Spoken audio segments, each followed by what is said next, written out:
Hello प्यारे विद्यार्थियों, कैसे हैं आप सभी।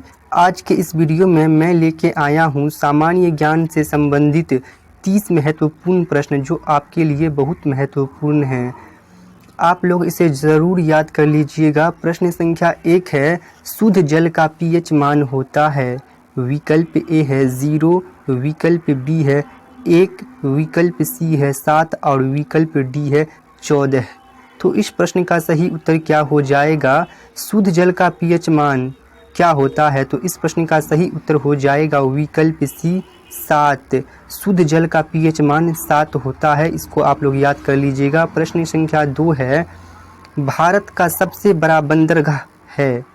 विकल्प ए है विशाखापत्तनम, विकल्प बी है मुंबई, विकल्प सी है तूतीकोड़न, विकल्प डी है कांडला। तो इस प्रश्न का सही उत्तर क्या हो जाएगा? भारत का सबसे बड़ा बंदरगाह कौन है? तो इस प्रश्न का सही उत्तर हो जाएगा विकल्प बी मुंबई। मुंबई भारत का सबसे बड़ा बंदरगाह है। प्रश्न संख्या 3 है, भारत में गरीबी हटाओ का नारा किस पंचवर्षीय योजना के अंतर्गत दिया गया था? विकल्प ए है दूसरी, विकल्प बी है प्रथम, विकल्प सी है 5वीं और विकल्प डी है 4थी। तो इस प्रश्न का सही उत्तर क्या हो जाएगा? तो इस प्रश्न का सही उत्तर हो जाएगा 5वीं, जो कि विकल्प सी में दिया गया है। 5वीं पंचवर्षीय योजना में गरीबी हटाओ का नारा दिया गया था। प्रश्न संख्या 4 है, नीति आयोग का गठन किस वर्ष किया गया? तो इस प्रश्न का सही उत्तर हो जाएगा विकल्प डी 2015। प्रश्न संख्या 5 है, राष्ट्रीय विकास परिषद का अध्यक्ष होता है कौन होता है? विकल्प ए है प्रधानमंत्री, विकल्प बी है उपराष्ट्रपति, विकल्प सी है वित्त मंत्री और विकल्प डी है योजना मंत्री। तो इस प्रश्न का सही उत्तर हो जाएगा प्रधानमंत्री, जो कि विकल्प ए में दिया गया है। राष्ट्रीय विकास परिषद का अध्यक्ष प्रधानमंत्री होता है। विकल्प ए सही हो जाएगा इस प्रश्न का। प्रश्न संख्या 6 है, भारत में दलीय व्यवस्था किस प्रकार की है? एक दलीय व्यवस्था है, द्विदलीय व्यवस्था है या बहुदलीय व्यवस्था है या उपयुक्त में से कोई नहीं है? तो इस प्रश्न का सही उत्तर क्या हो जाएगा? तो इस प्रश्न का सही उत्तर हो जाएगा बहुदलीय, जो कि विकल्प सी में दिया गया है। भारत में बहुदलीय व्यवस्था है, आप लोग इसे भी याद कर लीजिए। प्रश्न संख्या 7 है, भारत में मुस्लिम लीग की स्थापना कब हुई? तो क्या हो जाएगा इस प्रश्न का सही उत्तर? तो इस प्रश्न का सही उत्तर हो जाएगा विकल्प सी 1906 ईस्वी में। प्रश्न संख्या 7 का विकल्प सी सही हो जाएगा। प्रश्न संख्या 8 है, गुप्त वंश का संस्थापक कौन था? तो क्या हो जाएगा इस प्रश्न का सही उत्तर? तो इस प्रश्न का सही उत्तर हो जाएगा विकल्प सी श्रीगुप्त। श्रीगुप्त गुप्त वंश का संस्थापक था। प्रश्न संख्या 9 है, किस गुप्तकालीन शासक को कविराज कहा गया? विकल्प ए है श्रीगुप्त, विकल्प बी है चंद्रगुप्त द्वितीय, विकल्प सी है समुद्रगुप्त और विकल्प डी है स्कंदगुप्त। तो क्या हो जाएगा इस प्रश्न का सही उत्तर? तो इस प्रश्न का सही उत्तर हो जाएगा समुद्रगुप्त, जो कि विकल्प सी में दिया गया है। समुद्रगुप्त को कविराज कहा गया है। प्रश्न संख्या 10 की ओर बढ़ते हैं। 10 नंबर प्रश्न है, प्रयाग प्रशस्ति अभिलेख का लेखक हरिसेन किस शासक का दरबारी कवि था? क्या हो जाएगा इस प्रश्न का सही उत्तर? विकल्प ए है समुद्रगुप्त, विकल्प बी है अशोक, विकल्प सी है कनिष्क और विकल्प डी है चंद्रगुप्त द्वितीय। तो इस प्रश्न का सही उत्तर हो जाएगा समुद्रगुप्त, जो कि विकल्प ए में दिया गया था।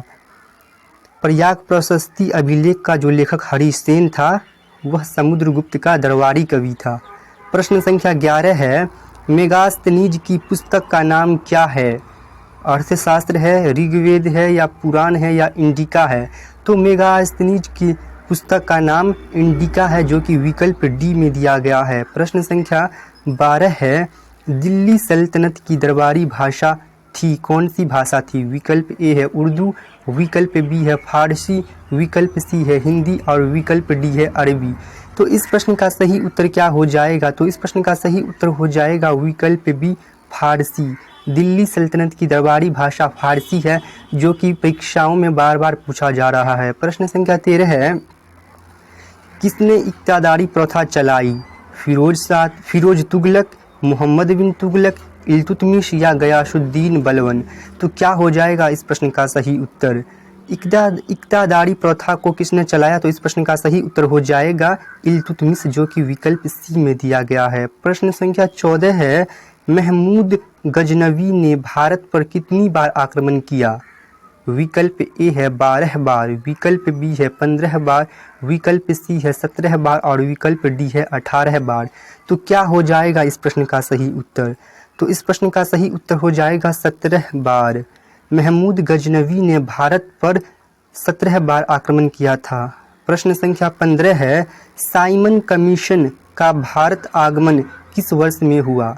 तो इस प्रश्न का सही उत्तर हो जाएगा विकल्प बी 1928 ईस्वी में। प्रश्न संख्या 16 है, विश्व में सबसे लंबी पर्वत श्रेणी कौन सी है? तो क्या हो जाएगा इस प्रश्न का सही उत्तर? तो इस प्रश्न का सही उत्तर हो जाएगा एंडीज, जो कि विकल्प सी में दिया गया है। विश्व की सबसे लंबी पर्वत एंडीज पर्वत श्रेणी है। प्रश्न संख्या 17 है, किस हिमालय चोटी को सागर माथा कहते हैं? तो इस प्रश्न का सही उत्तर हो जाएगा विकल्प सी, माउंट एवरेस्ट को सागर माथा कहते हैं। प्रश्न संख्या 18 है, अरावली पर्वत का सर्वोच्च शिखर क्या कहलाता है? तो इस प्रश्न का सही उत्तर क्या हो जाएगा? तो इस प्रश्न का सही उत्तर हो जाएगा विकल्प ए, गुरु शिखर। प्रश्न संख्या 19 है, फैराडे का नियम संबंधित है तो किससे संबंधित है? तो इस प्रश्न का सही उत्तर हो जाएगा विकल्प ए, विद्युत अपघटन से। फैराडे का नियम विद्युत अपघटन से संबंधित है। प्रश्न संख्या 20 की ओर बढ़ते हैं। 20 नंबर प्रश्न है, गैस इंजन की खोज किसने की? तो इस प्रश्न का सही उत्तर हो जाएगा विकल्प सी, डैमलर। डैमलर ने गैस इंजन की खोज की। प्रश्न संख्या 21 है, सामान्य व्यक्ति के रक्त का पीएच मान होता है। सामान्य व्यक्ति के रक्त का पीएच मान क्या होता है? तो इस प्रश्न का सही उत्तर क्या हो जाएगा? तो इस प्रश्न का सही उत्तर हो जाएगा विकल्प सी, 7.4। प्रश्न नंबर 22 की ओर बढ़ते हैं। 22 नंबर प्रश्न है, प्रधानमंत्री ग्राम सड़क योजना किस वर्ष प्रारंभ की गई? तो इस प्रश्न का सही उत्तर क्या हो जाएगा? तो इस प्रश्न का सही उत्तर हो जाएगा 2000 ईस्वी, जो कि यहाँ पे कोई सा विकल्प दिया नहीं गया है, मिस्टेक हो गया है टाइपिंग में। तो प्रधानमंत्री ग्राम सड़क योजना किस वर्ष प्रारंभ की गई? तो इस प्रश्न का सही उत्तर हो जाएगा 2000 ईस्वी। आप लोग इसको याद कर लीजिएगा, इसका ऑप्शन नहीं दिया गया है।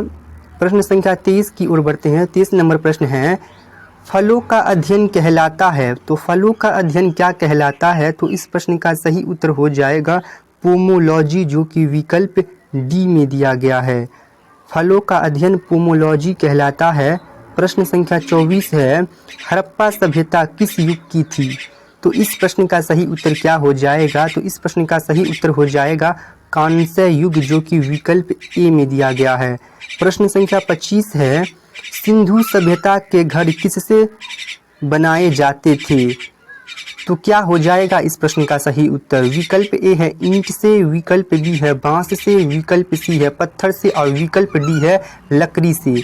तो सिंधु सभ्यता के लोग घर को ईंट से बनाते थे। तो इस प्रश्न का सही उत्तर हो जाएगा विकल्प ए, ईंट से। प्रश्न संख्या 26 है, सिंधु सभ्यता का पतन नगर यानी कि बंदरगाह कौन सा था? तो क्या हो जाएगा इस प्रश्न का सही उत्तर?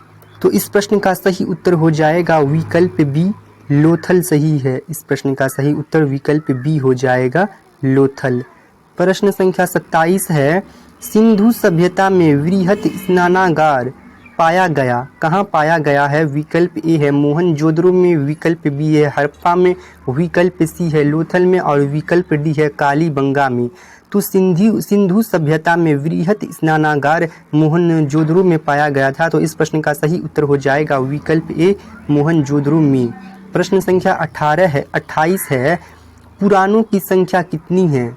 तो पुराणों की संख्या 18 है, जो कि विकल्प ए में दिया गया है। प्रश्न संख्या 29 है, विश्व की सबसे ऊंची विश्व की सबसे ऊंचाई पर स्थित झील है? तो कौन सा झील है सो विश्व की सबसे ऊंचाई पर स्थित है? तो इस प्रश्न का सही उत्तर क्या हो जाएगा? तो इस प्रश्न का सही उत्तर हो जाएगा विकल्प ए, टिटिकाका। प्रश्न संख्या 30 है, विक्टोरिया झील अवस्थित है।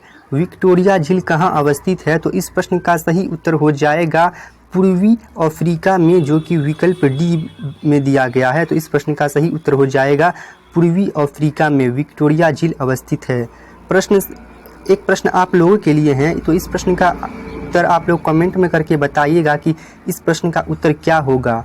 प्रश्न है, कैस्पियन सागर स्थित है? तो इस प्रश्न का उत्तर आप लोग कमेंट में करके बताइए। मिलते हैं किसी अगले वीडियो में। धन्यवाद।